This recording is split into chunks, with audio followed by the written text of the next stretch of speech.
Mga kapuso, may bagyo na naman po sa loob ng Philippine Area of Responsibility. Makibalita po tayo sa lakas at kilos nito mula sa GMA Weather at sa ating resident meteorologist na si Ginoong Nathaniel Cruz. Magtani! Salamat, Pia. Nasa loob na nga ng Philippine Area of Responsibility ang typhoon na may international name na Wipa at tinatawag na ngayon sa kanyang local name na Tino. Huling namataan ng pag-asa ang mata ng bagyo sa layong 1,210 kilometers diyan sa may silangan, hilagang silangan ng Basco, Batanes. At taglan nito ngayon ang lakas ng hangin na nasa 160 kilometers per hour malapit sa gitna at bugsong umaabot na ng 195 kilometers per hour. Bumili sa 20 kilometers per hour ang kilos ng Typhoon Tino pahilaga-hilagang kanluran.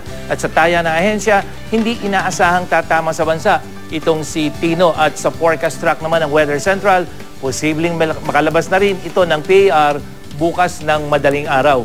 Walang epekto ang Typhoon Tino sa lagay ng ating panahon pero asahan pa rin ang makulimlim na papawirin na sasamahan ng mahihinang ulan at thunderstorm dito sa gitnang Luzon at sa ilang bahagi ng Southern Luzon base yan sa datos ng Weather Central. Ganyan din ang inaasahang lagay ng panahon dito sa Metro Manila ngayong Lunes.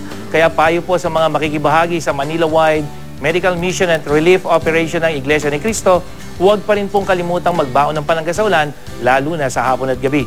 Bukas patuloy na magiging makulimlim ang papawirin dito sa Metro Manila, magiging mas maaliwalas naman sa mga susunod pang araw. Bahagyang maulap din ang papawirin sa malaking bahagi ng Visayas ngayong araw, liban na lamang dito sa gitnang bahagi na kung saan inaasahan ang mas maulap na papawirin.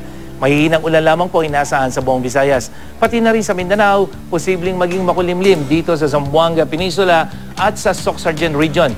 Magiging mas maaliwalas naman sa iba pang bahagi nito. Nakataas pa rin ang gale warning ng pag-asa sa northern seaboard ng Northern Luzon at sa mga seaboard ng Palawan. Pinapayuhan po ang mga mangingisda at may maliliit na sakyang pandagat na huwag munang pumalaot o maglayag sa mga nabanggit na baybayin kung saan inaasahang aabot sa mahigit 4 na metro ang taas ng alon.